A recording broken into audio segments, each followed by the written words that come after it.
Buenas noches, hermanos. Otra vez, por gracia del Señor, nos encontramos para los estudios que el Señor ha permitido, panorama bíblico del Antiguo Testamento, en relación al Mesías. No estamos estudiando el panorama bíblico del Antiguo Testamento libro por libro, verso por verso, porque no da el tiempo en primera instancia. Pero la idea es de que ustedes y tanto nosotros podamos encontrar una relación con el Mesías en los libros que el Señor ha permitido que nosotros ahora los leamos y que hayan sido inspirados y por el canon estén en nuestra mano, ¿no? Entonces hay que agradecerle al Señor que lo que tenemos en la mano es lo que nos instruye. Por eso, según de Timoteo 3, 16, 17, habla de que toda la escritura es inspirada por Dios. Entonces, en ese sentido, esa inspiración del Señor tiene un propósito para nosotros. Y si ustedes siguen leyendo eso, es que es útil para enseñar, dice. Entonces, necesitamos nosotros nutrirnos de eso. Enseñar, corregir, exhortar. Hay una palabra ahí que utiliza que es redarguir, que significa que la palabra de Dios tiene que convencernos de nosotros. Y si nosotros juntamos los versos del Romanos capítulo 12 verso 1 y 2 que dice que debemos ser transformados, renovados por nuestro pensamiento, por el espíritu de nuestro pensamiento. Y siempre todo tiene un propósito, que es lo que estamos estudiando ahora en este panorama, que es para que nosotros conozcamos cuál es la voluntad de Dios. Pero conocer la voluntad de Dios, ustedes y nosotros ya hemos ido aprendiendo, que no es solo entender o saber en el sentido eh, formal, sino es en el sentido de participación con Él, con colaboración con Él. ¿Qué cosa quiere decir?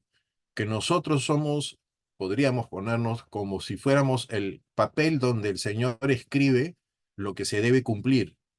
Pero este papel ya lo hemos visto en la parábola del sembrador también, que tiene que tener un propósito o una cualidad, entre comillas, ¿no? Que no es por obra, ya sabemos, pero sí tiene que tener una cualidad. Primero, de saber escuchar, entender y también obedecer la palabra de Dios. Entonces, si nosotros vamos a entrar y seguir entrando en todo lo que el Señor nos ilustra, en todo lo que el Señor quiere enseñarnos, la simple razón es de que Él quiere que existan muchos más como su Hijo. Y nosotros hemos visto a través de nuestro tiempo en el Señor de que lo que Él debe estar esperando, como se acuerdan que estamos en Isaías que dice que sembró una viña, ¿no? Y sembró ahí una parra, ¿no? O una vid, y él estaba esperando pues que esa parra bote las uvas, ¿no? Y le dio uvas silvestres. Entonces, lo que el Señor está esperando de nosotros es que demos ese fruto. Y nosotros sabemos que ese fruto no viene pues de un poder nuestro, sino viene de un acoplarnos a la voluntad de Dios. Si lo quieres poner así, es una decisión.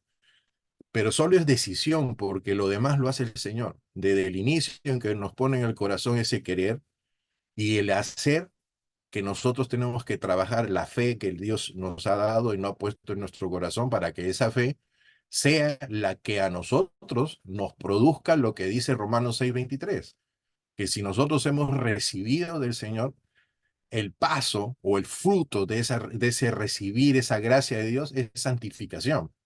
Y esa santificación es el apartarnos para relacionarnos con nuestro Padre, para que nosotros podamos ser formados de acuerdo a su voluntad, no a nuestros criterios, sino a la voluntad del Señor. Y sabemos ustedes y nosotros que estamos aquí pataleando, si le podemos dar así de alguna forma, es que nos hemos dado cuenta que es difícil. Así como en el Antiguo Testamento se dieron cuenta que era difícil hacer los 613 preceptos en los cuales el Señor manifestó su palabra y cumplirlas de acuerdo a lo que Dios estaba mandando, porque cuando fallaba uno, fallaba todo. Nosotros debemos también entender que eso fue hecho para que nosotros nos aferrásemos más al Señor y que entendiésemos que no es pues por nuestro esfuerzo, sino buscando la gracia de Dios. Esa gracia es la que ya tenemos ahora, la que vivimos. Pero ahí nosotros empezamos nuestro curso con que, oye muchacho, está bien, tengo la gracia, pero ¿qué cosa es la gracia y cómo funciona en mi vida? No solo es decir, "Oh, bueno, ya acepté al Señor, ya dije la oración de fe y ya, y debe funcionar". No, no, no, no, no. Ahí está el asunto en que hemos ido caminando a través de todos los hechos que hemos visto en el Antiguo Testamento, que hay que meterle ganas, que hay que meterle la mano a ese asunto, sabiendo que metiendo la mano solo es por fruto de aquel que está en tu corazón, no es aquel que tú haces para que seas aceptado mucho mayor de la obra que Dios ha hecho en la cruz. Entonces, ciertamente es obra, vamos a poner así, es cierto es obra, pero es una que fluye de la naturaleza y el ADN que Dios ha puesto en ti, esa ADN que es cristiana espiritual, y otra que fluye de tu naturaleza pecaminosa, engañosa, dice que engañoso es el corazón, que busca, puedes ser aceptado haciendo tus movimientos propios, pensando que de esa forma el Señor te va a aceptar, y dejando de lado al más, al único, a nuestro Señor Jesucristo, que es aquel que modela en nosotros lo que Dios quiere ver. ¿Qué cosa quiere ver? A su Hijo, que seamos muchos como Él. Entonces, todo este trabajito que el Señor nos está enseñando y que se vive día a día, como hoy día lo decía el pastor temprano, antes de empezar la clase, todos tenemos cosas que nos ocurren, del mismo nivel, alto, bajo, lo que tú quieras, pero te ocurren. Hasta te ocurren dudas, hasta suceden cosas que tú dices, puf, no es verdad. ¿Por qué? Si yo estoy haciendo esto y no está sucediendo lo otro. Entonces comienzas a cuestionar y te vuelves tú el Dios que quieres que se hagan las cosas de acuerdo a ti y no de acuerdo a lo que Dios quiere. Faltó la humildad, porque el Señor dice en su palabra, si se humillare mi pueblo por el cual mi nombre es invocado. Entonces, esa palabra humillar no la manejamos muy bien a veces, ¿no? No, yo hasta ahora tengo que estar con cocachos en mi cabeza porque yo no puedo salirme de la medida que el Señor me ha dado y eso espero que el Señor también les enseñe a usted o les esté confirmando a ustedes. El Señor les ha puesto a ustedes una medida y de esa medida no podemos salir. Y esa medida es que nos humilla delante del Señor. ¿Por qué? La necesidad de ser humillados es para que tú y yo sepamos que somos creación de Dios a disposición de la voluntad del Señor. Pero ahí viene lo inconveniente, que cuando tú y yo reconocemos eso, no te queda otra cosa más que obedecer. No está puesto solo para que sepas, no está puesto para que hoy día te den tu clase de escuela dominical o tu devocional del día. No está hecho así nada más, sino para que lo hagamos. Y que haciéndolo, guardemos en nuestro corazón la palabra, la cual que es la que va a funcionar de esa manera, porque es poder de Dios para nosotros.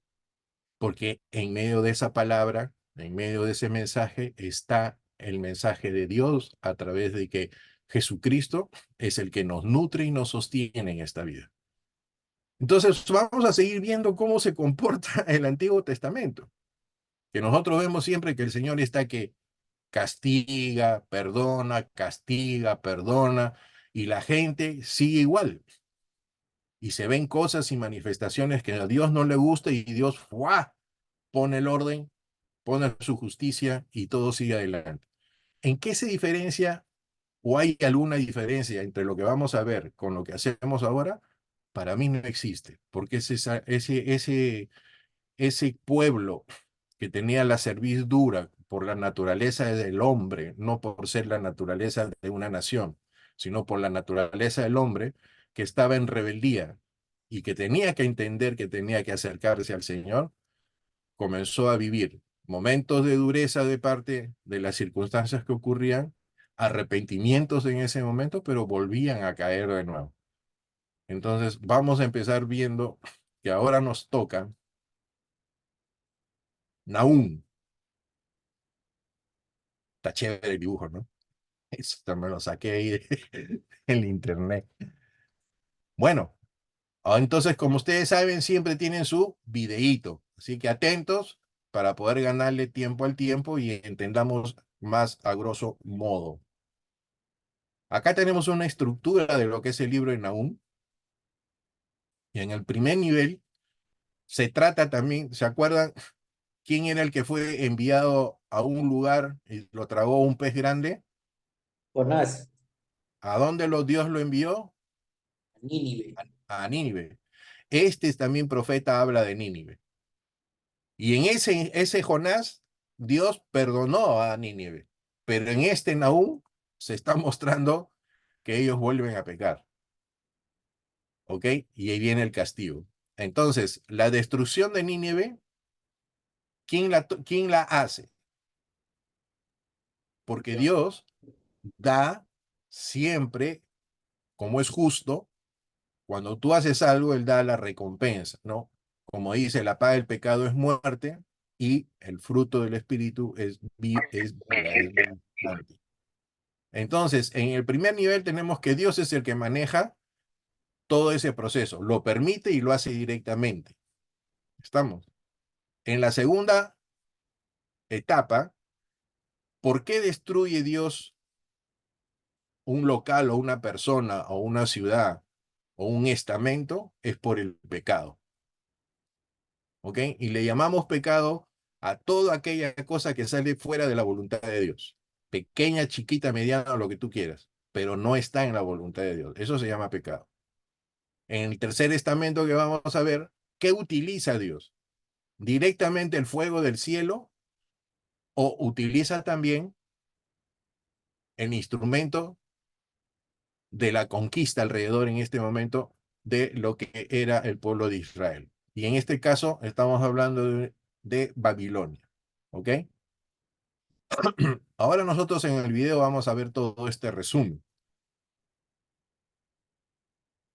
Y empecemos y pues, estemos atentos entonces para esto, ¿ok?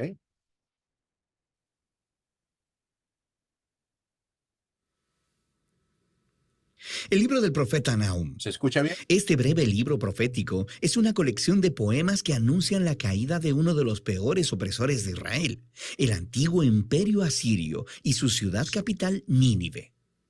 Los asirios se levantaron como uno de los primeros grandes imperios en el mundo, y su expansión hacia Israel resultó en la destrucción total y el exilio del reino del norte con todas sus tribus. Los ejércitos asirios eran violentos y destructivos a una escala que el mundo jamás había visto. Así que Israel y sus vecinos estaban esperando la caída de Asiria, que llegó eventualmente en el año 612 a.C. Los babilonios se levantaron y empezaron una rebelión que dominó a Nínive e hizo caer el imperio asirio. Así que el capítulo 2 ilustra la caída de Nínive con una poesía vívida y el capítulo 3 explora la caída del imperio como un todo. Pero este libro no es solo una furiosa diatriba en contra de los enemigos de Israel. El capítulo introductor nos muestra que hay mucho, mucho más sucediendo aquí. El libro inicia con un poema alfabético incompleto, el cual comenzó describiendo una poderosa aparición de la gloria de Dios. Esto es muy similar a la manera en que inició el libro anterior, Miqueas, y de cómo el siguiente libro, Habacuc, concluirá. Y es Dios, el Creador Todopoderoso, viniendo a confrontar a las naciones y a traer su justicia sobre su maldad. Y el poema empieza citando la famosa frase con la que Dios se describe a sí mismo después del incidente del becerro de oro en el libro de Éxodo, capítulo 34. El Señor es lento para la ira, Él es imponente en su fuerza, Él no dejará a nadie sin castigo. Así que el resto del poema va de un lado a otro, contrastando el destino de las naciones violentas y arrogantes con el destino del remanente fiel de Dios. Cuando Dios destruya a todos los imperios arrogantes, Él proveerá refugio para aquellos que se humillen delante de Él. Ahora, esto es lo que es realmente interesante. Pensabas que este libro solo se trataba de Asiria, pero Nahum no menciona en ningún lado a Nínive o a Asiria en el capítulo 1. Y cuando describe la caída de los malos, él usa el lenguaje de Isaías sobre la caída de Babilonia, que sucedió mucho después en la historia. Y no solo eso, Nahum también describe la caída de los malos como buenas nuevas para el remanente del pueblo de Dios. Es una alusión directa a las buenas nuevas de Isaías sobre la caída de Babilonia. Así que todos estos pequeños detalles del capítulo 1 se unen para comunicar un punto clave. Para Nahum, la caída de Nínive se presenta como un ejemplo, como una imagen de cómo Dios está trabajando en la historia en cada época. Como Él no permitirá que los imperios arrogantes o violentos de nuestro mundo permanezcan para siempre. Y así, el mensaje de Nahum es de hecho muy similar al de Daniel. Asiria se destaca dentro de una larga línea de imperios violentos a través de la historia. Y el destino de Nínive es un recordatorio del compromiso de Dios de hacer caer a los violentos y arrogantes en todas las épocas. Con esta perspectiva del capítulo inicial, el libro entonces regresa a su enfoque en Asiria. Y así, el capítulo 2 describe la batalla de Nínive y el derrocamiento de la ciudad en etapas progresivas. Primero vemos la línea de combate de los soldados babilonios, y luego leemos sobre la carga de los carruajes. Luego, el caos en los muros de la ciudad conforme la ciudad es invadida. Luego, la matanza del pueblo de Nínive. Y luego, el saqueo de la ciudad. El capítulo 3 continúa describiendo los resultados de la caída de la ciudad para el imperio como un todo. Nahum inicia anunciando una desgracia sobre la ciudad que fue construida por sus reyes con la sangre del inocente. Es una imagen de cómo la injusticia estaba arraigada en el mismo sistema que hacía a Asiria tan exitosa. Pero su violencia ha sembrado las semillas de su propia destrucción. Así que Asiria caerá delante de Babilonia. El libro concluye con una burla contra el derrocado rey de Asiria. Él es golpeado con una herida fatal, y de las naciones que él oprimió alguna vez, nadie viene a ayudarlo. Más bien, ellos cantan y celebran su destrucción, y así termina el libro. Este es un libro sombrío, pero es importante ver cómo el mensaje de Nahum trata de los trágicos y perpetuos ciclos de violencia y opresión humana en todas las épocas. La historia humana está llena de tribus y naciones que se elevan a sí mismas y utilizan la violencia para tomar lo que quieren, produciendo la muerte del inocente. Y el libro de Nahum utiliza a Asiria y Babilonia como ejemplos para decirnos que Dios se aflige y que a Él sí le importa la muerte del inocente, y que su bondad y justicia lo llevan a orquestar la caída de las naciones opresivas. Y el juicio de Dios sobre el mal es una buena noticia, a menos, claro, que seas Asiria. Lo que nos lleva de vuelta a la conclusión del poema inicial en el capítulo 1, el cual nos dice que el Señor es bueno y que es refugio para el día de la angustia. Él protege a los que se refugian en Él. Y así, el breve libro de Nahum invita a cada lector a humillarse delante de la justicia de Dios y a confiar que a su tiempo Él hará caer a los opresores de todas las épocas y en todo lugar. Y de eso trata el libro de Nahum.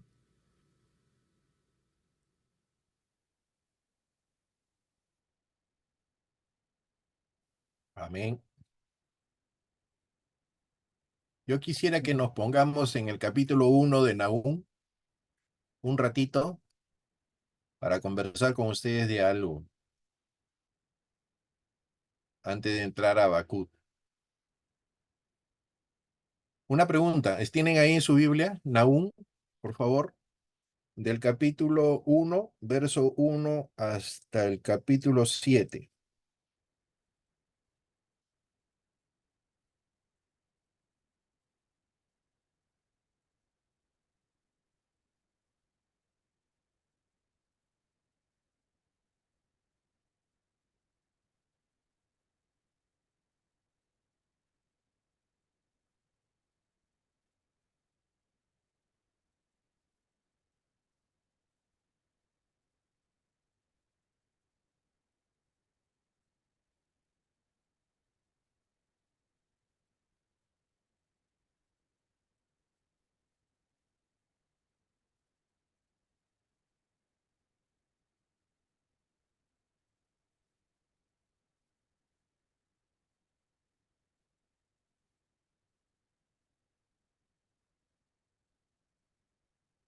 Yo voy a leer el primer versículo y si ustedes me ayudan con los otros siguientes. ¿Cuál es el propósito de esta lectura?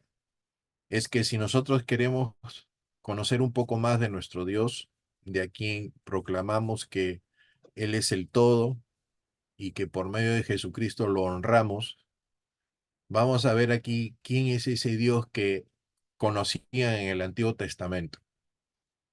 Y aún así eran rebeldes. Y aún así no se arrepentían los que estaban alrededor. Que eso que vamos a leer ahora no nos toque a nosotros, que sea solo la lectura que vamos a hacer nos pueda ayudar a abrir nuestro corazón respecto a las cosas del Señor y que podamos seguir honrándole de la mejor manera y la más genuina manera de honrar a Dios. Yo voy a leer el primero y el segundo. Dice, profecía sobre Nínive, libro de la visión de Nahum de Elcos. Verso 2, Jehová es Dios celoso, vengador. Jehová es vengador y lleno de indignación. Se venga de sus adversarios y guarda enojo para sus enemigos. Verso 3. Verso 3. Digo, Sí, sí, lee nomás. Jehová es tardo para la ira y grande en poder, y no tendrá por inocente al culpable. Jehová marcha en la tempestad y en el torbellino, y las nubes son el polvo de sus pies. 4. Roy, el Él, 4. amén. Él amenaza al mar y lo hace secar y agosta todos los ríos. Basán fue destruido y el Carmelo y la flor del Líbano fue destruida. ¿Quién lee el 5? Los montes tiemblan, Basán fue destruido, y el Carmelo y la flor del Líbano fue destruido. No, los montes tiemblan delante de él, y los collados se derriten, la tierra se conmueve a su presencia, y el mundo y todo lo que en él habitan. El 6, por favor. ¿Quién permanecerá delante de su ira? ¿Y quién quedará en pie en el ardor de su enojo? Su ira se derrama como fuego y por él se hienden las peñas. Amén. Hasta ahí vamos a hacer. Yo no quiero confundirlos, pero me gustaría que entendamos algo. Cuando nosotros nos referimos al amor de Dios, nosotros decimos que Dios tiene amor o Dios es amor. Bíblicamente él es amor. Es, ¿no es cierto? Porque Él no es como nosotros que tenemos las cosas por fuera. Él es todo en su esencia. Si hablamos de eso de esa forma, también podemos decir entonces que cuando hablamos de la ira de Dios, no es que la ira lo tome a Dios, sino que Dios, dentro de lo que es justo, de lo que Él pone las cosas en su sitio, a la hora que Él da la consecuencia del pecado, entonces eso le llama la ira de Dios, porque te paga de acuerdo a tu comportamiento. Y si lo podemos poner así, te castiga. Pero no es que Dios se llene de amor como si fuera una persona como nosotros, que le agarra la ira, ¿no? Lo posesiona a Dios para que él haga las cosas. No es así. La ira de Dios o la justicia de Dios está dentro de él, no está fuera. No es algo que lo tome. A Dios nada lo puede tomar. En Dios está todo. Entonces, lo digo por el hecho de que a veces creemos e interpretamos algunas cosas haciendo un símil, porque a nosotros nos agarra la ira por alguna circunstancia, ¿no? O a veces también la venganza, pero es porque a nosotros nos toma eso, esa sensación, esa forma, a nosotros nos toma. Y ese tomar es la carne. Entonces no podemos compararnos entonces con nuestro Dios, porque Dios lo que hace es por justicia y nosotros siempre todo lo que hacemos es por revancha, porque todavía sí, todavía está el ojo por ojo y diente por diente, ¿no? Pero bueno, ustedes saben muy bien que esa forma de decir ojo por ojo, diente por diente, nunca ha estado para que el hombre se vengue, solo estaba para equilibrar y que exista equidad entre las dos personas que están involucradas en ese problema, sino que en nuestros contextos han ido nosotros tratando de enseñar de que eso era válido, entonces yo me podía de alguna forma tener una revancha contra la otra persona. Y es por eso que a veces no entendemos que en el Nuevo Testamento el Señor dice ama a tu enemigo, porque Dios con ese mensaje nunca fue para que tengas revancha de la persona, sino entonces habría un desacuerdo, sino para poner la justicia en medio de la comunidad del hombre en la tierra. Entonces, en ningún momento fue abrir la puerta para que el hombre saque su hacha y se vengue de todas las cosas que le pueda estar ocurriendo. Entonces, hemos visto rápidamente en el video de que Dios retribuye y pone las cosas en su momento y se muestra en estos versículos como el Dios Todopoderoso. Por eso dice que Dios es celoso. Ahora, celoso como nosotros somos celosos, tampoco lo debes interpretar de esa forma, sino que esa palabra celoso quiere decir es como un guardador, que él siempre pone las cosas en protección a su pueblo, y que es por eso que viene la otra palabra que dice que es se venga. Pero ponen esa palabra venga, pero nosotros malinterpretamos en nuestro contexto vengarse, porque para eso suena mal la venganza. Pero lo que Dios está haciendo es que retribuye a aquellos que no se han arrepentido las maldades que tienen. Entonces, no comparemos pues a Dios como Él dice, ¿no? Él no es hombre para que se arrepienta. O sea, no me compares con los sentimientos que tú tienes, sino de que tú lo que tienes que hacer es poder vivir con los sentimientos que Dios ha puesto por medio del Espíritu Santo, que son los frutos que el Señor está hablando, o el fruto del Espíritu que Dios está hablando en Gálatas, y que nos está enderezando para que entendamos las cosas del Antiguo Testamento, que es la línea de la equidad y justicia que Dios siempre ha querido poner en la humanidad. ¿Ok? Entonces, si tú ahí ves, lees un libro y encuentras que hay pecado, es indudable que vas a encontrar muy pronto la retribución a eso. Porque Dios es lento para la ira, porque permite por su misericordia de que tengas un tiempo de arrepentimiento. Al igual que ahora nosotros. Si tú por algo no lo has solucionado en tu corazón, pues Dios te está dando el tiempo. Entonces, al darnos el Señor el tiempo, le damos gracias a Dios porque Él no viene ahorita y te quedas pues como cuando juegan el béisbol, ¿no? Y comienza a correr uno a la base uno y le chapan la bola y le tiran en el cuerpo y lo matan al pobre. Igualito, ¿no? No que estés corriendo y te vayan a matar en plena corrida, ¿no? Así que tengamos cuidado en eso, ¿no? De que vayamos a quedar en offside, ¿no? Y va a ser doloroso, ¿no? Entonces el Señor lo que está haciendo con nuestro curso no solo es para instruirnos, para que tú tengas mayores conceptos sobre todo el proceso del Antiguo Testamento, sino que te está diciendo, mira, compara tu vida con lo que ha pasado ahí en tu corazón. Y en tu corazón compárate con Dios y tu relación está en orden con eso, tanto para nosotros que estamos en la clase como para quienes nos están escuchando por el video. Porque es eso, Dios siempre nos da la oportunidad de poder arrepentirnos. Entonces vamos a pasar a Habacuc y lo vamos a ver esta vez por el videíto.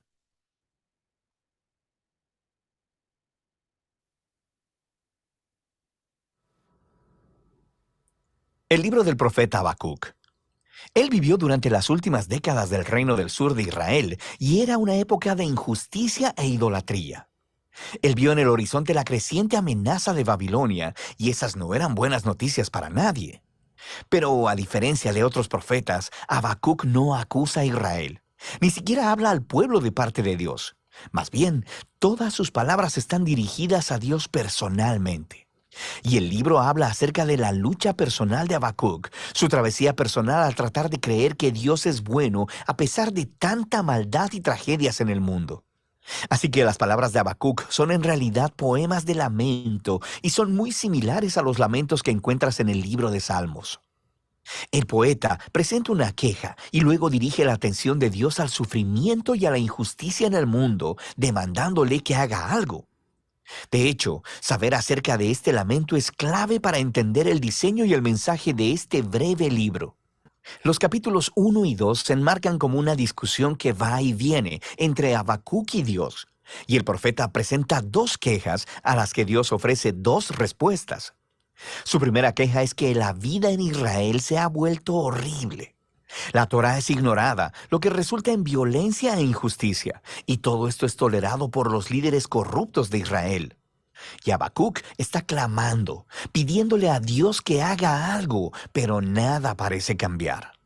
Pero luego, de repente, Dios responde diciendo que Él está muy consciente de la corrupción de su propio pueblo, Israel, y que está convocando a los ejércitos de Babilonia para dejar que su justicia caiga sobre Israel. Y de manera muy similar al mensaje de Miqueas o de Isaías, Dios dice que usará este terrible imperio para devorar a Israel por su injusticia y su maldad. Pero Habacuc tiene un problema con esta respuesta, así que ofrece su segunda queja. Él dice que Babilonia es aún peor que Israel, que ellos son más corruptos, más violentos, que han deificado su propio poder militar, que tratan a los humanos como a animales, atrapándolos como peces en una red. Ellos devoran a las naciones y a los pueblos para construir su propio imperio. Así que Habacuc dice, ¿cómo puedes tú, un Dios santo, usar esas naciones tan corruptas como tus instrumentos en la historia? Él demanda una explicación. De hecho, Habacuc se representa a sí mismo como una atalaya en los muros de la ciudad, esperando la respuesta de Dios que eventualmente llega. Dios le dice a Habacuc que tome unas tablas y un cincel y escriba lo que vea y escuche. Es una visión sobre un momento señalado en el futuro, y aunque parezca lenta su venida, eventualmente llegará. De hecho, Dios dice que el justo vivirá por su fe en esta esperanza y visión. Entonces, ¿cuál es esa promesa divina que Habacuc debe escribir? Que Dios hará caer a Babilonia. Dios dice que la violencia y la opresión de las naciones crea un ciclo interminable de venganza y que Dios usará este ciclo para atraer el auge y la caída de las naciones. Y el hecho de que Dios pueda, por un tiempo, usar a una nación corrupta como Babilonia no significa que Él respalde todo lo que hacen. Él hace responsable a todas las naciones delante de su justicia. Así que Babilonia caerá junto con cualquier otra nación que actúe como ellos. La promesa de Dios es luego elaborada en una serie de 5 ayes que describen la clase de opresión e injusticia perpetuada por naciones como Babilonia. Los primeros 2 son en contra de las prácticas económicas injustas, como cuando los ricos cobran intereses muy altos solo para hacer que los pobres permanezcan endeudados. Así que ellos acumulan su riqueza a través de métodos deshonestos. El tercer ay es una crítica a la esclavitud, a tratar a los humanos como animales y amenazarlos con violencia si no producen. El cuarto ay es contra el abuso del alcohol por parte de los líderes irresponsables. Mientras el pueblo está sufriendo bajo su mal liderazgo, ellos están de fiesta y desperdiciando el dinero en sexo y alcohol. Y el último ay expone la idolatría, el motor que mueve esas naciones. Ellos han hecho del poder y de la seguridad nacional sus dioses, ofreciéndoles lealtad a cualquier costo. Así que el pueblo se convierte en esclavo de su propio imperio nacional. Ahora, las prácticas que se describen aquí no suceden únicamente en Babilonia, pero esto es parte de la cuestión. Dada la condición humana, la mayoría de las naciones eventualmente se convertirán en una Babilonia. Y así es como la respuesta de Dios a Habacuc en este libro se convierte en la respuesta de Dios a todas las generaciones posteriores, para cualquiera que viva en un mundo gobernado por otras Babilonias. Pero deja en el aire la pregunta, ¿Dios permitirá que este ciclo, el auge y la caída de los imperios similares a Babilonia, continúe para siempre? Y el capítulo 3 trata sobre esa pregunta. Se nos dice que esta es una oración de Habacuc, y comienza con Habacuc rogándole a Dios que actúe en el presente, como lo ha hecho en el pasado, haciendo caer a las naciones corruptas. Lo que sigue es un poema muy antiguo. Primero describe una poderosa y aterradora aparición de Dios. Es muy similar a los poemas introductorios de Miqueas y Nahum, y similar a la aparición de Dios en el monte Sinaí, en el libro de Éxodo. Tenemos nube, fuego y temblor. Cuando el Creador aparezca para confrontar la maldad humana, todo el mundo estará poniendo atención. Habacuc luego continúa describiendo esta futura derrota del mal como un futuro éxodo, justo como cuando Dios vino como guerrero y abrió en 2 el mar en su batalla contra Faraón. Habacuc dice que Dios traerá su juicio sobre la cabeza de la casa del impío. Así que Faraón, al igual que Babilonia, se ha convertido aquí en un arquetipo de las naciones humanas violentas. Pero al mismo tiempo, se nos dice que cuando Dios confronte la maldad, Él salvará a su pueblo y a su ungido. Es una referencia al rey del linaje de David. Así que en este poema, la historia del éxodo en el pasado se ha convertido en una imagen del éxodo del futuro que Dios producirá. Él derrotará la maldad una vez más y hará caer a los faraones y a las Babilonias de este mundo. Él traerá justicia a todos los pueblos y rescatará a los oprimidos y a los inocentes. Y esta es la esperanza que hace que Habacuc pueda concluir el libro con una alabanza llena de esperanza. Incluso si el mundo está desmoronándose con hambrunas o sequías, o guerras, o lo que sea, él elegirá confiar y gozarse en las promesas del pacto de Dios. Así que Habacuc, hacia el final de su libro, se convierte en un ejemplo resplandeciente de cómo el justo vive por la fe. Habacuc reconoce lo oscuro y caótico que es el mundo y en lo que nuestras vidas pueden tornarse, y nos invita a un camino de fe, de confiar en que Dios ama a este mundo más de lo que nosotros lo hacemos y que un día Él enfrentará su maldad. Y de eso trata el libro de Habacuc.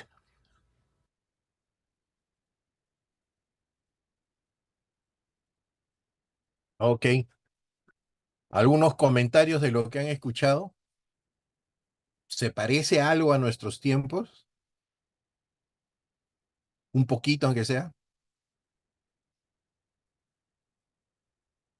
Me hace Miren, recordar un poco, pastor, cuando algunas personas dicen, a los cristianos, ¿no? Cuando le dicen, tú que hablas de un Dios de tanto amor, amor, pero mira lo que Dios permite que pase en el mundo, ¿no? Tanta violencia, tanto dolor. ¿Dónde está Dios? ¿Qué hace? Y esa parte me quedé pensando, dije, "No, es como ellos lo dicen, pero es como ellos lo ven". así es. Normalmente tratan, ¿ustedes se acuerdan el cuadro que el Señor nos mostró en Génesis con Eva, Adán y Eva, cuando el Señor se pone en la presencia de ellos después de que ellos incumplieran su palabra, que se echaban la pelota uno a otro hasta el final, hasta la serpiente? Normalmente nosotros buscamos dentro de nuestra naturaleza pecaminosa y en la que está en el mundo mucho mayor, no echarle la culpa a otros de nuestros propios errores, ¿no? Y en este caso, nosotros estamos viendo de que la maldad del mundo está creciendo en todos estos niveles para nosotros. La injusticia, ¿no? El problema de la economía en el lado de la usura, como los bancos o otras entidades, quien pueda estar prestando, hacen esclavos a los que se prestan el dinero porque les cobran unos intereses bravos, ¿no?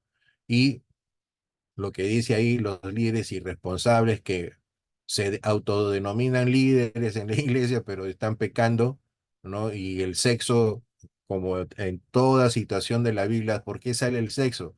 Porque es la consecuencia y la idolatría que hay en el corazón, es decir, la idolatría al pecado, como sucedió con el tiempo de Aarón cuando hicieron el toro, ¿no? Y esperaban a Moisés. Ellos hicieron todo eso y en esa festividad que ellos hacían, entre comillas, sobre lo que estaban diciendo que el toro era pues el Dios, ¿no?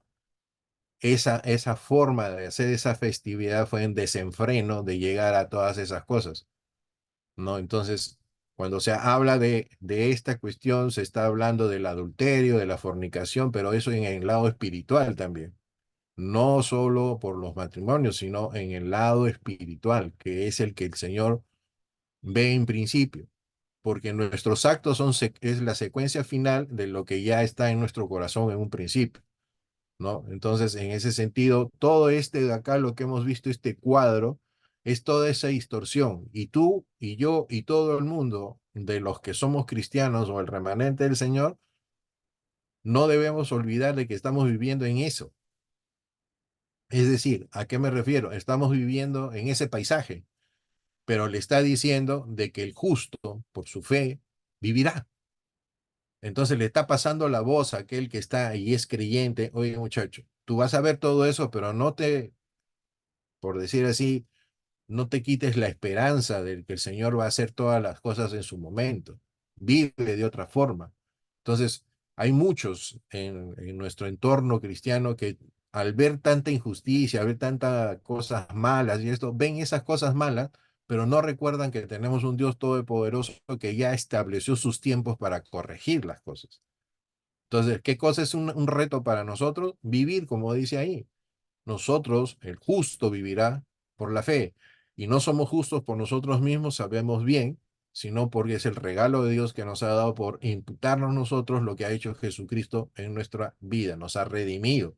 Entonces siempre hay un remanente dentro de lo que hemos visto hasta ahora, como Dios separa un grupo para seguir siendo lo que Él dice. Ellos serán para mi pueblo y yo seré para ellos Dios. Entonces siempre el Señor ha estado trabajando en eso hasta lo que ya nosotros hemos llegado a ver en el Nuevo Testamento. Pero la presencia y la misericordia de Dios siempre ha estado, y la gracia siempre, porque la misericordia es su gracia. Ya les he dicho, la gracia no nace en el acto, no, cuando viene el Señor nace de una virgen y muere en la cruz. Eso no es la gracia en ese momento. A eso es una manifestación para nosotros de que esa obra bendita, tanto es ese amor del Señor, que nos ha limpiado de todas esas cosas y ha dejado el camino, porque el hombre no lo puede hacer solo. Tanto es el amor de Dios para nosotros que Él mismo lo ha hecho. Entonces debemos entender que esa fe que nosotros profesamos no es esa fe de que tenemos en la mente el tener la certeza, tener la convicción y esa es una fuerza. No, no. Debemos entender que es la fe que está en Hebreos 11:1, es la misma que cuando ustedes ven el cuadro del pueblo de Israel pasando por el desierto y les pican en el talón las serpientes y ponen un mástil con una culebra de cobre, ¿no? Y el Señor, ¿qué cosas les dice? Oye, confiesa, hoy le dice, o di esto, solo le dice, mira, pero esa acción de mirar es la acción de fe que tenemos en Hebreos 11:1, porque lo único que tenemos que hacer es creer y tener certeza, pero quien hace esa acción es el Espíritu Santo, como lo dice Gálatas.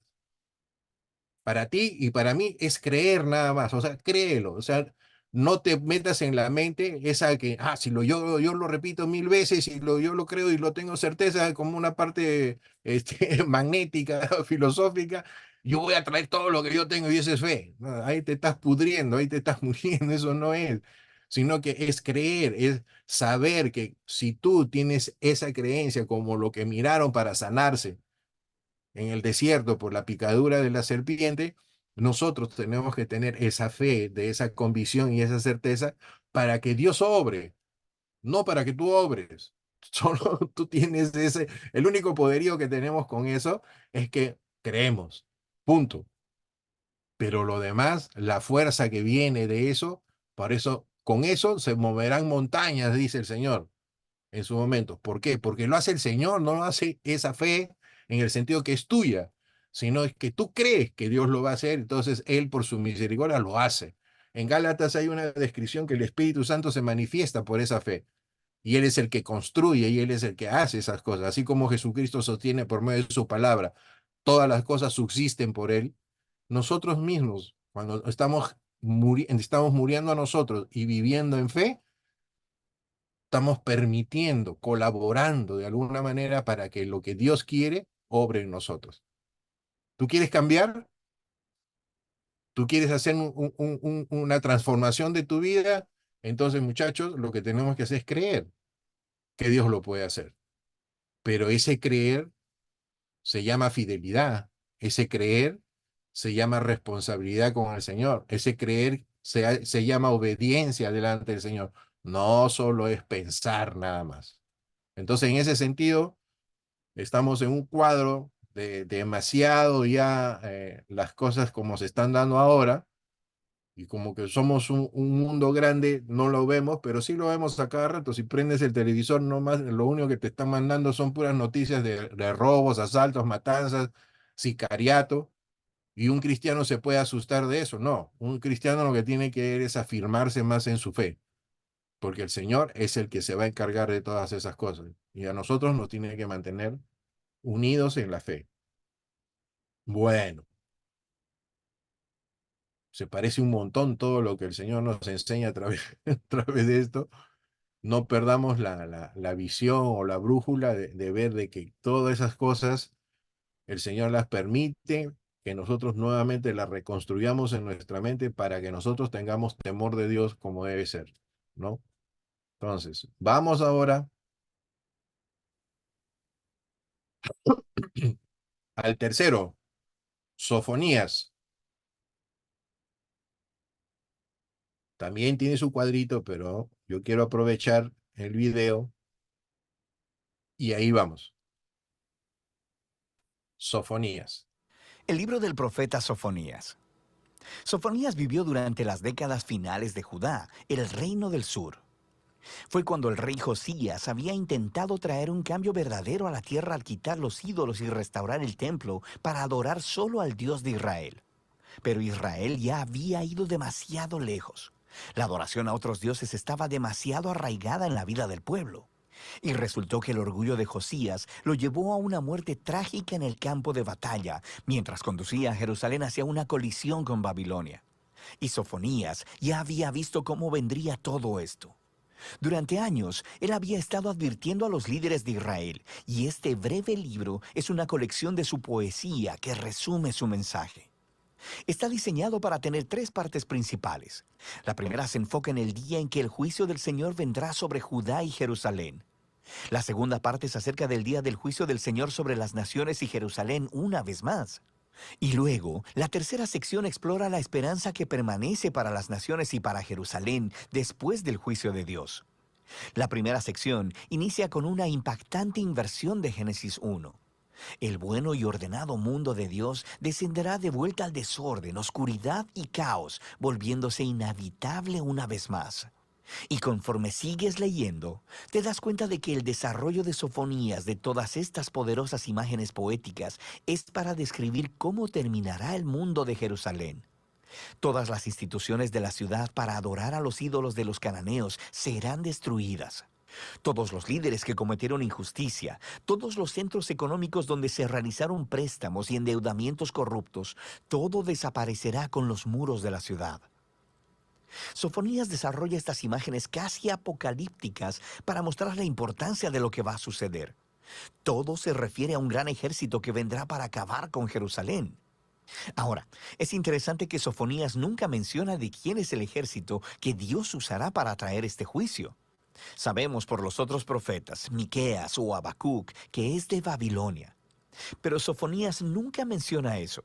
Y es porque quiere resaltar el papel de Dios en orquestar el auge y la caída de la ciudad. Y justo eso es lo que le da esperanza a Sofonías. No que Jerusalén como un todo pudiera escapar de su destino, pero en el poema final de la primera sección, él llama a cualquier persona en Jerusalén que quiera buscar al Señor. Y él dice que estos formarán el remanente fiel, las personas que podrían ser libradas si se arrepienten. En la segunda sección, Sofonías amplía su enfoque para incluir a las naciones que rodean a Judá, los filisteos o moabitas, los amonitas e incluso los asirios. Él los acusa a todos de corrupción, violencia y arrogancia, y él predice que todos ellos caerán también delante de Babilonia. Y lo impactante es que al final de esta sección, el pueblo al que se dirige es a los israelitas en Jerusalén. Es como si los líderes y profetas y sacerdotes de Israel fueran tan corruptos, violentos y tan separados de su Dios que él ya ni siquiera los reconoce como su pueblo. Así que esta sección termina con la decisión final de Dios. Él dice que él reunirá a todas las naciones, incluyendo a Jerusalén, y derramará su ardiente indignación. La justicia de Dios se convierte en este fuego consumidor que devora la maldad de la tierra, lo que es realmente intenso. Así que la siguiente línea, que nos lleva a la parte final del libro, llega como una completa sorpresa. Descubrimos que este fuego consumidor de juicio divino no es para destruir a las personas. Más bien, su propósito es purificar a las naciones, incluyendo a Jerusalén. Así que la sección inicia cuando Dios dice que Él sanará y transformará a las naciones rebeldes en una familia unificada. Y que, después de haber sido purificados, ellos se volverán de su maldad e invocarán el nombre del Señor. Estas imágenes apuntan al cumplimiento de la promesa de Dios a Abraham, remontándose a Génesis 12, de que Dios encontraría una manera de bendecir a las naciones y a Jerusalén también. La conclusión del libro se enfoca en la restauración de la ciudad en el centro de las naciones. La presencia de Dios está ahí, en la ciudad restaurada, junto a ese fiel remanente que ha sido humillado y transformado por la misericordia de Dios. Y ellos son llamados a cantar y a regocijarse. Y luego, en esta sorprendente imagen, se nos dice que Dios es un poeta que también quiere cantar. Su Dios vivirá entre ustedes y Él los celebrará con canciones de júbilo, dice Sofonías. El poema final del libro termina con imágenes muy poderosas acerca de Dios reuniendo en su familia a los marginados, los pobres y los quebrantados, en donde los exalta en un lugar de honor. Y así termina el libro. El breve libro de Sofonías contiene algunas de las más intensas imágenes de la justicia y el amor de Dios que encontrarás en los profetas. Su justicia trata sobre su pasión por proteger y rescatar su mundo del horror de la maldad y de la violencia humana. Dios no tolerará las cosas horribles que los humanos se hacen entre ellos y a su mundo. Pero Él trae su justicia para restaurar, para crear un mundo en el que las personas puedan florecer con seguridad y paz debido a su amor. Así que Sofonías nos obliga a abrazar juntos estos dos aspectos del carácter de Dios, su justicia y su amor. Y Él quiere que descubramos que juntos ellos contienen la esperanza futura de nuestro mundo. Y de eso trata el libro de Sofonías.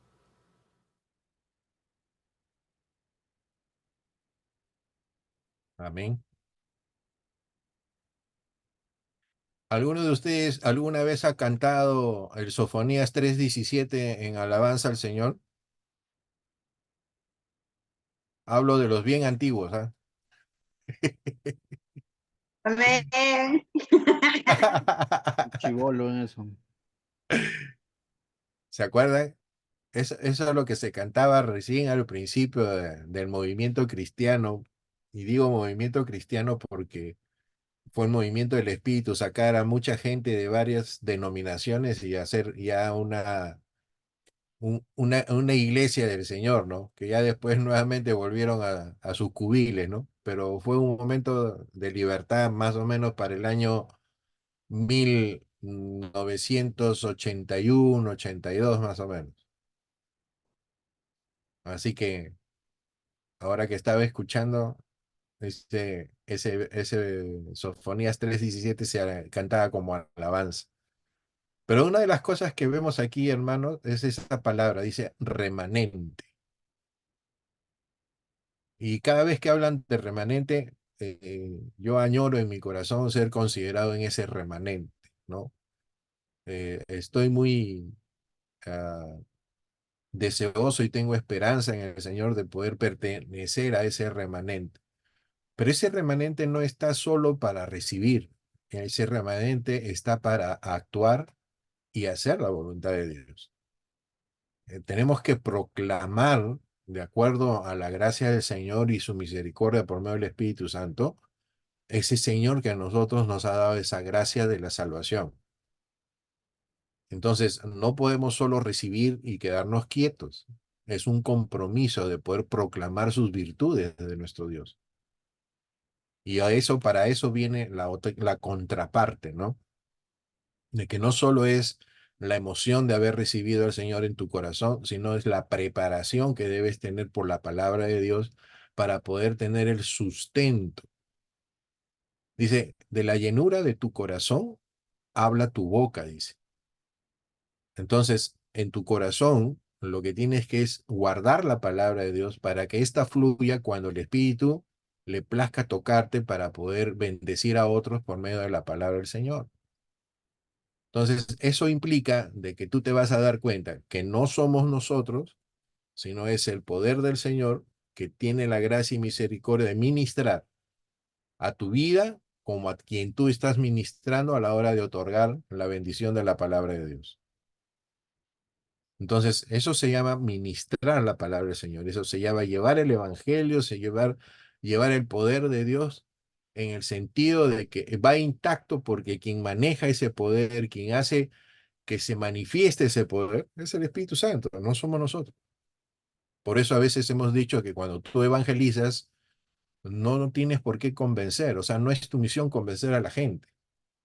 Tu misión, tanto la mía como la de cualquiera, en llevar el evangelio, es eso, llevarlo y dejar que el Señor pueda hacer él. O no tenemos fe que Él lo hace. Tenemos fe y creemos que Él lo hace. Cuando nuestra vida trabaja de esa forma, entonces nosotros estamos trabajando de la forma que el Señor quiere. ¿Tenemos que evangelizar? Sí tenemos que hacerlo, pero existen varias formas para poder evangelizar. Y la que tú tienes es que tú primero, como dice en el libro de Hechos, empieces en tu sector. Y tu sector es tu hogar. O sea, no puedes ir a hacer obra hacia afuera cuando tu hogar está en desorden. Porque es la mejor forma en que el enemigo nos va a atacar y te va a señalar que cuando tú estés haciendo una cosa, te va a decir que, ¿con qué autoridad? Si tu hogar está todo movido. Entonces, uno tiene que manifestar el amor de Dios primero en uno para que éste se beneficie en nuestro lado de nuestros esposas, nuestros hijos, nuestra familia, nuestros parientes, hasta donde Dios lo permita, porque tampoco es que te vayas hasta una provincia o a buscar a tus parientes para hacer la evangelización. Se supone que entonces es la voluntad de Dios. Si Él te lleva, amén, pues no hay problema. Pero no es que vayas pues de puerta en puerta, ¿no? El Señor te va a llevar, te va a dar la ocasión. Donde tú te muevas, tu boquita se va a mover y te va a arder el corazón para que tú puedas llevar la palabra de Dios. Y eso te lo aseguro. Porque tú mismo te sorprendes cuando estás hablando de las cosas del Señor. Bueno, hermanos, por gracia de Dios terminamos con estos videitos, terminamos pues siempre en la hora, ¿no? Pero todavía nos falta Abdías. Y vamos a terminar con Abdías porque todavía nos falta Jeremías. Ya lo voy a dejar para la próxima clase. ¿Ok? Vamos con otro videito de unos 7 minutos y terminamos con ello. A ver, hermanos.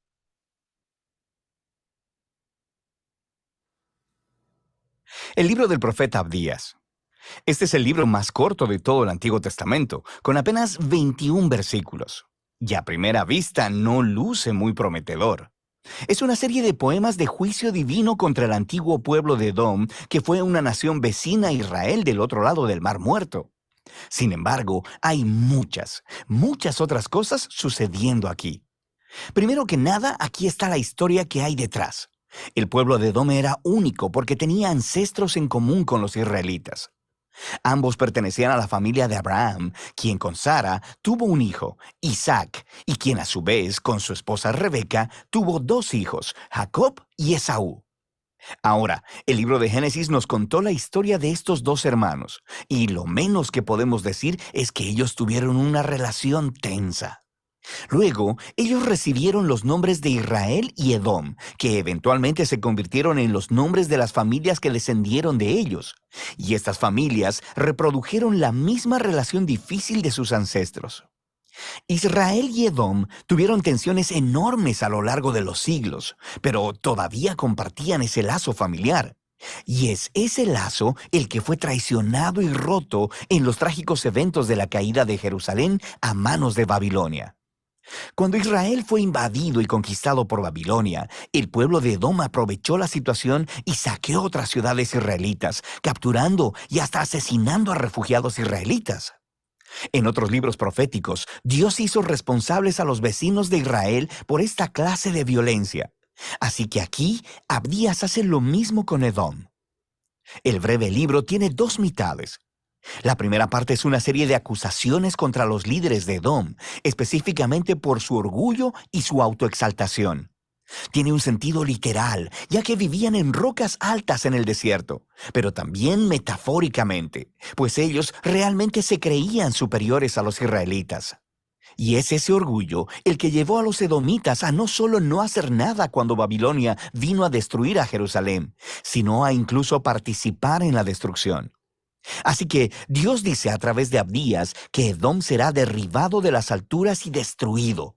Como ellos han hecho con Israel, así les será hecho a ustedes. Y justo, cuando piensas que vas a escuchar más acerca de cómo Edom enfrentará su destrucción, el tema cambia de repente en el versículo 15. Escuchamos que el día del Señor contra todas las naciones está cerca. ¿Por qué de repente cambiamos de Edom a todas las naciones? Este versículo es una bisagra que une la primera mitad del libro con la segunda mitad, donde Abdías anuncia el día del Señor, pero no solo para Edom. Él amplía su enfoque para incluir a todas las naciones. Y Abdías dice que todas las naciones orgullosas que actúen como Edom se enfrentarán a la justicia de Dios de la misma manera. Todas ellas caerán de su altivez hacia la ruina. Ahora, la combinación de estas dos secciones, una sobre Edom y la otra sobre todas las naciones, nos muestra por qué Abdías estaba tan interesado en este pequeño vecino sureño de Israel. Abdías ve el orgullo y la caída de Edom como un ejemplo, una imagen de cómo Dios un día confrontará el orgullo de todas las naciones y hará que caigan también. Difícilmente es una coincidencia que en hebreo la palabra Edom o Edom se deletree con exactamente las mismas letras que la palabra humanidad o en hebreo Adam.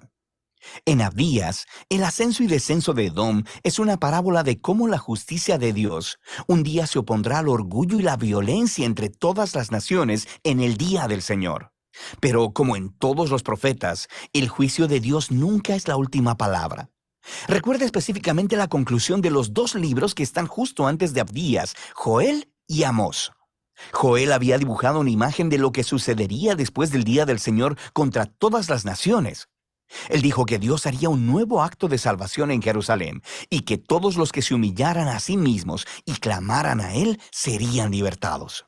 Y en la conclusión de Amós, él dijo que después de que el día del Señor haya juzgado la maldad de Israel, Dios levantaría la casa de David y edificaría un nuevo reino para Israel, que incluiría a Edom y a todas las naciones llamadas por mi nombre. Así que el libro de Abdías ha sido colocado justo después de Joel y Amós para expandir esas mismas promesas acerca de la esperanza del reino de Dios sobre todas las naciones. Así que el libro concluye con un futuro lleno de esperanza. Dios dice que Él restaurará su reino sobre la nueva Jerusalén y que Él la repoblará con un fiel remanente. Y a partir de ahí, el reino de Dios se expandirá para incluir todo el territorio y las naciones alrededor de Israel. Así que este breve libro contribuye al gran panorama de la justicia y fidelidad de Dios que estamos viendo en los profetas. El antiguo orgullo y traición del pueblo de Edom se convierte en un ejemplo de la más amplia condición humana. Todas las maneras en que nos traicionamos y lastimamos unos a otros en el buen mundo de Dios. Pero hay esperanza, dice Abdías.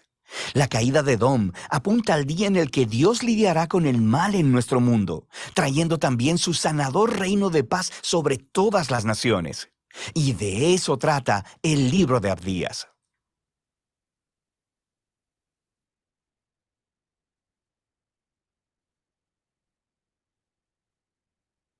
Bueno,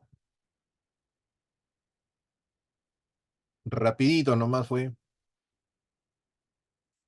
pero ustedes se dan cuenta de que cómo se asemeja a estos finales del día del Señor, el día del juicio del Señor con Apocalipsis. Así Ustedes se es. dan cuenta que ahí está el maestro de Apocalipsis, cómo sufrió para dar la clase. Hecho. Pero David, sí, tienes mucha razón cuando dices eso, porque este, quizás podría causar lo que hoy en día vivimos, zozobra o desesperanza a alguien que de pronto no está, incluso dentro de ese grupo, cuando digo alguien, ¿por qué no incluir también cristianos que justamente no están empapados de estas verdades bíblicas, ¿no? Y no me refiero a los detalles, sino a estos principios que como una especie de patrón se ha ido dando a través de la historia de Dios con su pueblo, pero finalmente te muestra que en medio del caos, uno, de que el caos o la maldad tiene una fecha de vencimiento, ¿no? O sea, y que también te muestra de que Dios, a través de su intervención, siempre ha sido en justicia, ¿no? A traer juicio. lógicamente yo lo veo como que todo este ciclo, por así que se viene repitiendo, y estamos ya ahora quizás en la consumación de todo eso, ¿no?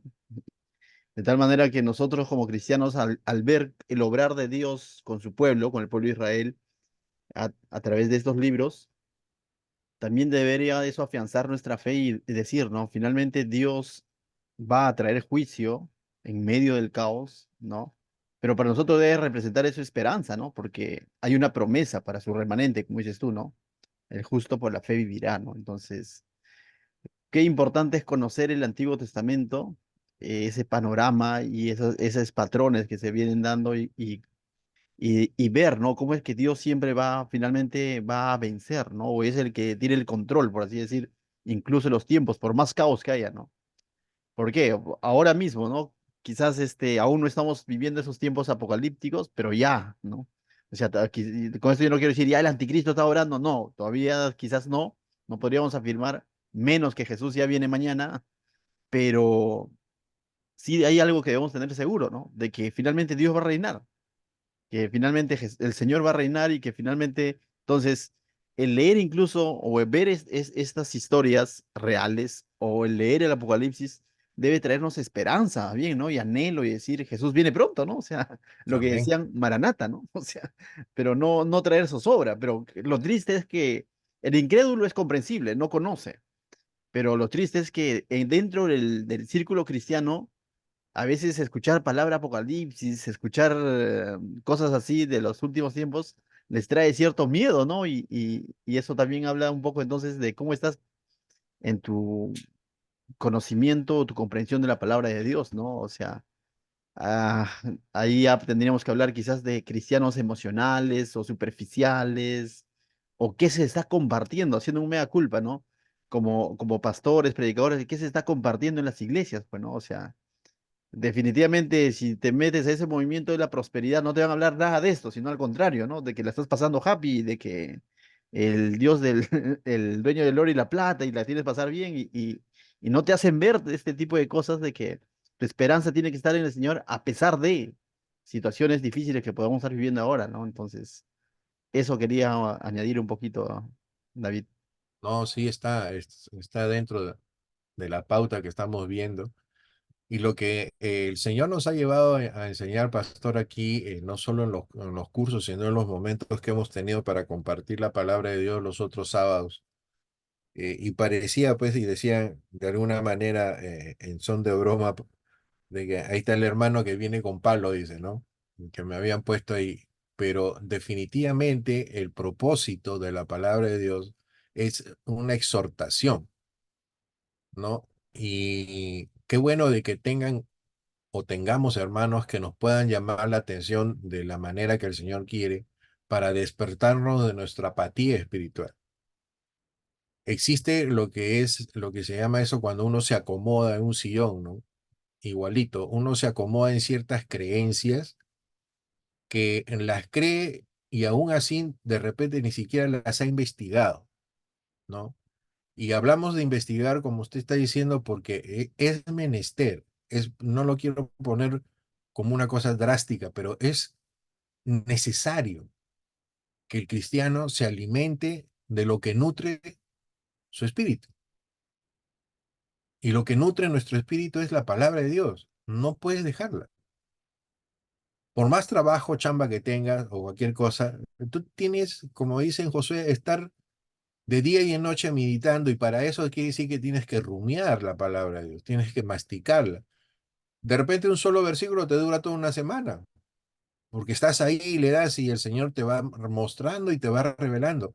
Pero debes entender que todo el esfuerzo que tú puedas poner es el esfuerzo en la que tú buscas de parte de Dios la revelación, no es el esfuerzo en que tú te revientas para poder entender algo con el raciocinio.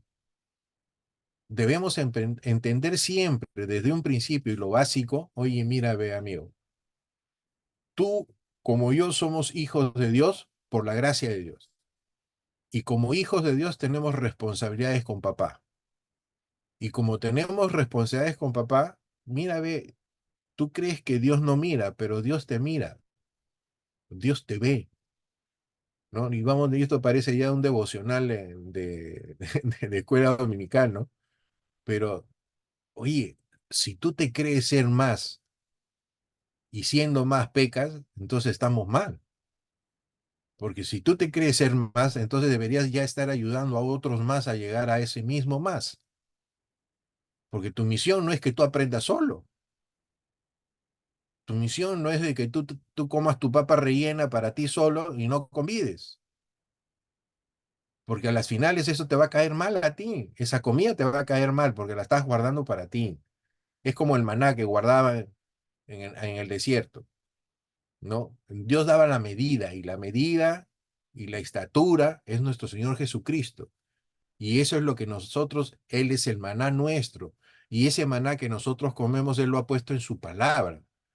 Y ya está establecida, ya está hecha, ya está todo para seguirla. Y este Antiguo Testamento nos sirve para vislumbrar los caminos que debemos recorrer, pero no perder la visión de que es por la gracia y el Espíritu Santo que puedes recorrerlo.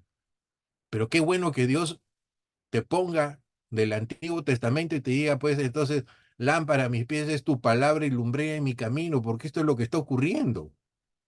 Cuando tú y yo estamos estudiando todos estos pasos, ahora que es el Antiguo Testamento, pero también del Nuevo, como están estudiando los Evangelios, es porque Dios te está mostrando el camino, es la misericordia de Dios que te está mostrando un camino a recorrer. Y ese camino a recorrer, pues no es un paseo, pues así como por, no sé, por Lunaguaná o un paseo por Campos Marte, no es para que te vayas a vacilar. Vacílate en el sentido que dice la Biblia, que es gozo. Y el gozo viene porque tú confías y Dios te muestra de que Él está contigo. Qué diferente. Y ese mismo gozo te ayuda pues en los momentos difíciles, en los momentos que tienes que buscar de Él más todavía y tener ese gozo. Pero eso te va a evitar tristezas o te va a evitar algunas circunstancias que te van a romper de alguna manera. Pues indudable que no, porque tiene que ser probado. Y si no, ¿cómo se prueba nuestra fe? Guardando conocimiento, estamos equivocados. Porque cuando tú sabes, entonces vas a ser probado de eso que sabes. Es como los cursos que ustedes están haciendo. Comienzan a estudiar, al final dice examen y todo el mundo se corre. Todo el mundo sale disparado. Hay algunos que sí les gusta el examen, ¿no? Pero para poder manifestar lo que han aprendido. Entonces también en la prueba no te enorgullezcan, sino vive en humildad, como está diciendo acá Abdía. La humildad para la cual la manifestación del amor de Dios se manifiesta en justicia y en amor. Esas dos cosas son el equilibrio que van en nuestro corazón y van haciendo nuestro andar diario. Y vamos a ir comprendiendo de que tú, yo y todos aquellos que quieren hacer la voluntad de Dios, todos deben tener un criterio de humildad delante del Señor. Que nadie se pavonee de nada, que nadie se crea más que el otro y que aprenda a poder ayudar a la otra persona con una palabra de amor, con una palabra de templanza, una palabra de exhortación, que muchos creen que exhortar es llamarle la atención, como cuando tú le estás diciendo que está en pecado a una persona y de alguna manera quieres gritarle porque está en pecado y no es así. La exhortación que habla la palabra de Dios es cuando tú das un brazo por encima del hombro y le dices, oye muchacho, tú estás mal, arrepiéntete, ¿no? Y sigue las cosas del Señor para que Él sienta tanto la disciplina que Dios está dando como el amor, porque Dios no aparta esas cosas. Entonces, Dios acá en la palabra de Dios siempre ha estado hablando. ¿Por qué Dios mandaba a todos estos profetas para hablar? Porque tenía amor sobre aquellas personas que estaba esperando que se arrepientan, porque su misericordia ha sido eterna siempre. Y esa eternidad, esa misericordia se ha manifestado en todo el Antiguo Testamento y en el Nuevo que ahora nos toca a nosotros vivirlo, seguir la extensión del Nuevo. Entonces, hermano, yo le doy gracias a Dios porque dice que el juicio empieza por casa y esos son los últimos tiempos. Y para nosotros los últimos tiempos tienen que ser ese gozo en el corazón que el Señor ya viene pronto. No como el libro de los Hechos que vendían todo para estar en una comuna porque ya esperaban que el Señor llegara, pero el tiempo les fue enseñando que esto se estaba avanzando poco a poco. Nosotros también, no sabemos en qué momento, pero muchachos, estate alerta, no seamos de las 5 vírgenes que descuidaron de su lámpara y su aceite. Seamos de las otras que esperaron llenas sus lámparas con el aceite para cuando venga el novio las bodas sean excelentes. Entonces, eso es lo que tenemos que hacer. Tú que me escuchas, puedes saber mucho. Y gloria a Dios que sepas un montón a los que están escuchando lo del video. Pero confronta tu vida de lo que sabes con lo que estás haciendo. Y si lo estás haciendo, que esa humildad te lleve a hablar a otras personas con el gozo que esas personas van a recibir la palabra de Dios porque viene de Dios, no viene de ti, viene del Espíritu. Y vas a ver cómo conmueves los corazones de las personas. No tú, no yo, sino es el Espíritu Santo. Y seamos honestos en eso. Todo lo que estoy hablando ahorita, estoy usando la palabra de Dios. No estoy hablando mis experiencias. Estoy hablando lo que dice la palabra del Señor.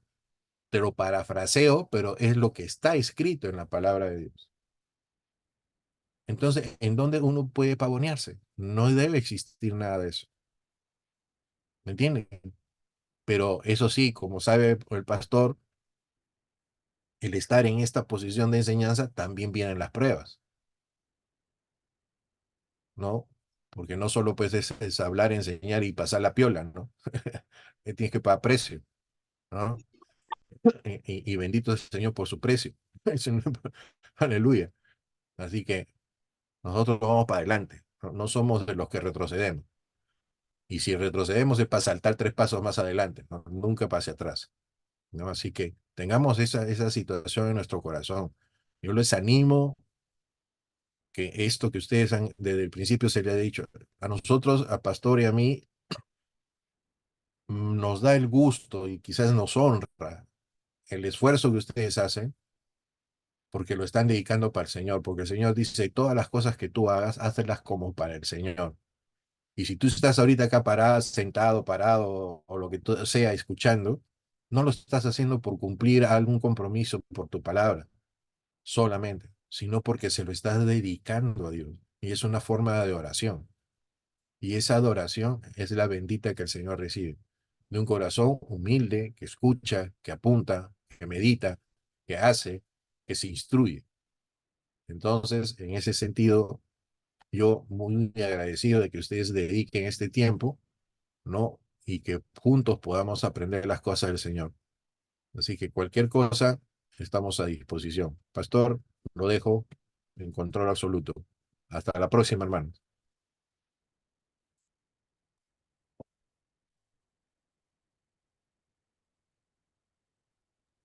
Muchas gracias, David. Muy bien. Bien, hermanos, vamos a terminar este tiempo orando y después quizás damos pase a algunas preguntas o acotaciones más que se quiera dar, ¿no? Entonces, vamos a orar. Padre, te damos gracias, Señor, esta noche por tu bendita palabra, Señor. Gracias por tu exhortación. Gracias por cómo es que tú como dice, también nos redarguyes, Señor, para si es que en algún momento, Señor, hay pereza, Señor, en nosotros.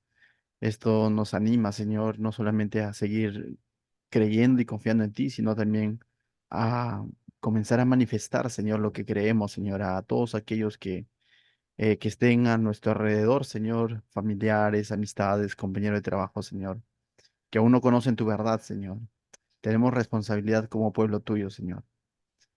Gracias te doy, Señor, porque pones eso en nosotros, Señor, y no nos desechas, sino al contrario, Señor, nos exhortas a continuar sirviéndote, Señor, y entendiendo que es nuestra función, Señor, y debemos de hacerlo con diligencia, pero sobre todo con gratitud hacia ti, Señor. En el nombre de Jesús, gracias por la vida de David, Señor, y de cada uno de mis hermanos que ha estado conectado esta noche, Señor. En el nombre de Jesús, amén. Amén.